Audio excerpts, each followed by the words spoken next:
ناظرین، بریلوی مسلک کے امام احمد رضا خان بریلوی، انہوں نے فتاوی رضویہ جو ہے اس کی جلد نمبر 3 ہے، صفحہ نمبر 699 ہے، پبلشر رضا فاؤنڈیشن لاہور ہے، اس میں وہ فرماتے ہیں کہ تدبیر عالم سے کواکب کے لیے کچھ نہیں کہا گیا اور نہ ان کے لیے کچھ تاثیر ہے، ٹھیک ہے۔ اسی طرح فتاوی رضویہ جلد 1 صفحہ 463 پبلشر رضا فاؤنڈیشن لاہور، اس میں لکھا ہے کہ امور غیب پر احکام لگانا، یہ بریلوی مسلک کے امام احمد رضا خان بریلوی فرماتے ہیں کہ امور غیب پر احکام لگانا، سعد و نحس کے خرچے اٹھانا، یعنی نیک بختی بدبختی، ذائچے کی راہ پر چلنا، یہ ذائچے نکلوانا جو ہوتے ہیں کہ میرا نام یہ ہے، میری والدہ کا نام یہ ہے، میری تاریخ پیدائش یہ ہے، ذرا میرا ذائچہ نکال کے دیں، مجھے حساب کر کے دیں، ٹھیک ہے۔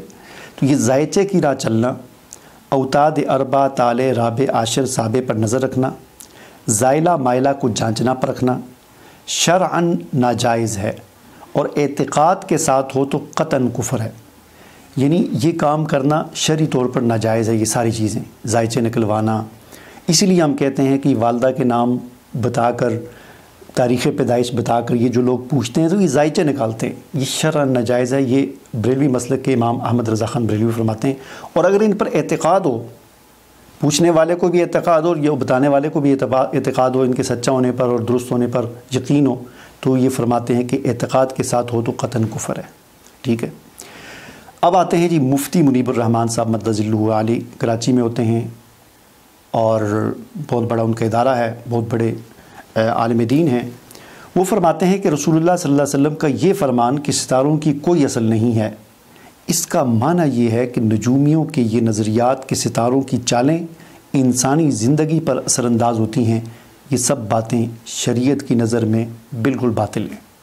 یہ ہو گیا مفتی منیب الرحمان صاحب کا۔ اور آخر میں آپ کو علامہ اقبال کا یہ شعر سنانا چاہتا ہوں۔ وہ فرماتے ہیں، ستارہ کیا تیری تقدیر کی خبر دے گا، ستارہ کیا تیری تقدیر کی خبر دے گا، وہ خود فراخی افلاق میں ہے خوار و زبون۔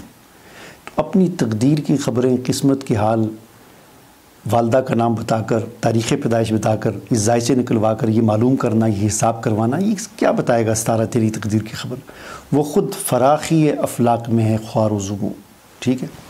یہ تو ہو گیا ایک بات جو میں نے مختصر اختصار کے ساتھ آپ کے سامنے پیش کر دی کہ بریلوی مسلک کے علماء کا یہ موقف ہے۔ اسی سے آپ اندازہ لگا لیں کہ دیوبندیوں کا کیا ہوگا اور اہل حدیثوں کا موقف کیا ہوگا۔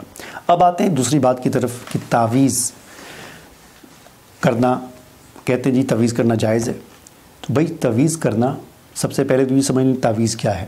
تعویذ یہ مشتق ہے اعوذ یعوذ سے، پناہ بمانے پناہ مانگنا، پناہ لینا یا کسی کی پناہ میں آنا، اسی سے ہے اعوذ باللہ، اسی سے ہے قل اعوذ برب الفلق، قل اعوذ یہ اعوذ، یہ پناہ میں آنا یا پناہ لینا یا پناہ مانگنا، یہ سب اسی سے ہیں۔ تو تعویذ کسی یعنی پناہ میں آنا یا پناہ میں دینا، یہ تعویذ جو ہے مطلقاً جائز نہیں ہے، ٹھیک ہے۔ یعنی کوئی یہ اگر یہ کہتا ہے بس یہ ویسے ہی کہہ دے تعویذ جائز ہے، تعویذ جائز، ایسی بات نہیں ہے۔ تعویذ پہلی بات تو یہ ہے کہ امت کی علماء کی ایک بہت بڑی تعداد تعویذ کے جواز کی قائل نہیں ہے، ٹھیک ہے۔ وہ تو کہتے ہیں کوئی تعویذ شویذ جائز ہی نہیں ہے۔ جو حضرات تعویذ کے جواز کے قائل ہیں بھی، بریلوی مسلک کے ہوں یا دیوبندی مسلک کے، اگر ہیں بھی جواز کے قائل ہیں بھی، تو انہوں نے اس کی کچھ شرائط بیان کی ہیں کہ ان شرائط کے ساتھ تعویذ جائز ہے۔ وہ شرائط کیا ہیں، اختصار کے ساتھ میں آپ کے سامنے رکھتا ہوں۔ پہلی شرط یہ ہے کہ کسی جائز مقصد کے لیے ہو، تعویذ کسی ناجائز مقصد کے لیے نہ ہو، جائز مقصد کے لیے ہو۔ جائز مقصد، اب آپ کے پاس کوئی آتا ہے کہتا ہے جی میری ساس مجھے بڑی تنگ کرتی ہے، مجھے کوئی تعویذ دیں۔ اب آپ کو کیا پتہ کہ اس کے یہ جائز مقصد ہے یا ناجائز مقصد ہے، ٹھیک ہے۔ ہو سکتا ہے یہ تعویذ جو مانگنے کے لیے آپ کے پاس آئے یہ خود ہی ظالم ہو، یہ عورت خود ہی ظالم ہو، ہاں جی، یا میرے ساتھ فلاں نے یہ کر دیا۔ تعویذ کرنے والے کو کیسے یہ پتہ چلتا ہے کہ یہ جائز مقصد کے لیے کر رہا ہے یا ناجائز مقصد کے لیے کر رہا ہے، ٹھیک ہے۔ پہلی سوال تو یہاں پر اٹھتا ہے۔ تو تعویذ کسی جائز مقصد کے لیے ہو۔ نمبر 2، مؤثر بالذات نہ سمجھا جائے، تعویذ کو اس کاغذ کی پرچی کو مؤثر بالذات نہ سمجھا جائے، یا اس کے اندر لکھے ہوئے الفاظ کو مؤثر بالذات نہ سمجھا جائے۔ اور تیسری شرط یہ ہے جو سب سے اہم شرط ہے کہ تعویذ قرآن و حدیث یا اسماء و صفات پر مشتمل ہونا چاہیے، ٹھیک ہے، اس کے اندر قرآن کی آیت ہو یا حدیث کے الفاظ یا دعائیں وغیرہ وہ ہوں اس کے اندر، اس پر مشتمل ہونا چاہیے۔ عربی یا کسی اور زبان کے ایسے الفاظ پر مشتمل ہو جن کا مفہوم واضح ہو، جس کا مفہوم واضح ہو۔ اگر مفہوم واضح نہیں ہے تو ایسا تعویذ جائز نہیں ہے۔ اب آپ یہاں پر سوال میں پوچھتا ہوں ان عاملین سے، عوام کو تو چھوڑیں بیچاروں کو، میں ان عاملین سے اور ان تعویذ لکھنے والوں سے یہ سوال پوچھتا ہوں کہ جو تعویذ آپ لکھ کے دیتے ہیں، خاص طور پر نمبروں والے جو تعویذ لکھ کے دیتے ہیں، آپ کو کیا پتہ کہ ان نمبروں کی کیا کوڈنگ ہے، کیا مطلب ہے؟ بس آپ نے کتاب میں دیکھ لیا جی، کتاب میں لکھا ہوا ہے جی یہ نمبر ہیں تو لکھ کے دے دیں، یا کہیں لکھا ہوا ہے یہ سورہ اخلاص کا نمبر ہے، تعویذ ہے، اس کی کوڈنگ ہے، تو آپ نے کیا کبھی چیک کیا؟ یا محض آپ نقل کر رہے ہیں، بس کتاب میں لکھا ہوا ہے تو آپ وہ نمبر آگے لکھ کے دے رہے ہیں، ٹھیک ہے؟ اور بالفرض چلیں ہم مان لیتے ہیں جی یہ جو نمبر لکھے ہوئے سورہ اخلاص کے ہی نمبر ہیں، ہم فرض کر لیتے ہیں، تو یہاں پر سوال یہ پیدا ہوتا ہے، ایک آدمی کو آپ لکھ کے دیں قل هو اللہ احد اللہ الصمد لم یلد ولم یولد ولم یکن لہ کفوا احد، اور دوسرے آدمی کو اسی کے آپ نمبر لکھ کے دیں، تو تاثیر کس میں زیادہ ہوگی؟ تاثیر نمبروں میں زیادہ ہوگی یا قرآن کی اصل الفاظ میں؟ اگر آپ نمبر لکھ کے دیتے ہیں، قرآن کے ہی نمبر لکھ کے دیتے ہیں آیتوں کے، گویا کہ آپ شیطان کی اس پٹی پر چڑھ گئے ہیں کہ جو شیطان قرآن سے آپ کو ہٹانا چاہتا ہے، اور آپ قرآن کی الفاظ کی وہ تاثیر نہیں مانتے جو اللہ تعالیٰ نے نازل کی، ان کی تاثیر نہیں مانتے، لیکن ان کو نمبروں میں کنورٹ کر کے آپ کہتے ہیں کہ نمبروں کی زیادہ تاثیر ہے، ٹھیک ہے؟ تو یہ ان باتوں پر غور کریں۔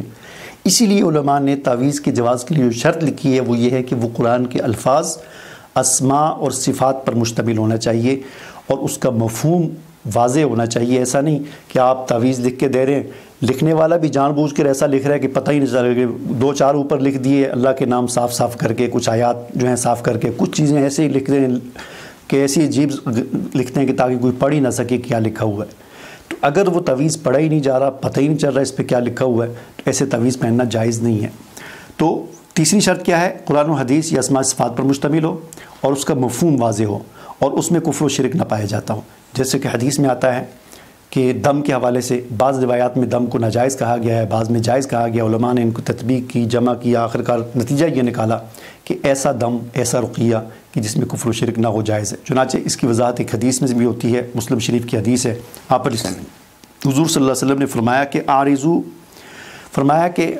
عارضو علیہ، مجھ پر اپنے جھاڑ پونک جو ہے اس کو مجھ پر پیش کیا کرو، جو تم رقیہ کرتے ہو، دم کرتے ہو، جو الفاظ پڑھتے ہو وہ مجھ پر پیش کیا کرو، جب تک کہ اس میں شرک نہ ہو تو یہ پھر اس میں کوئی حرج نہیں، آپ کر سکتے ہو، ٹھیک ہے؟ تو اس سے یہ پتہ چلا کہ یہ قرآن و حدیث کے الفاظ پر، اسماء و صفات پر مشتمل واضح مفہوم کے ساتھ یہ چیزیں ہوں تو جائز ہیں۔ اب نمبروں کا جواز کہاں سے آ گیا اس میں سے؟ ٹھیک ہے نا، یہ نمبروں والا کام سارا وہی نجومیوں والا کام ہے، اس کی جواز کی کوئی جو ہے وہ نہیں ہو سکتی۔ اور تیسری بات کی طرف ہم آتے ہیں، تیسرا جو موضوع ہے ہماری اس ویڈیو میں وہ ہے جی، بعض حضرات یہ کہتے ہیں کہ یہودی جادو کیا کرتے تھے، ان کا جادو کا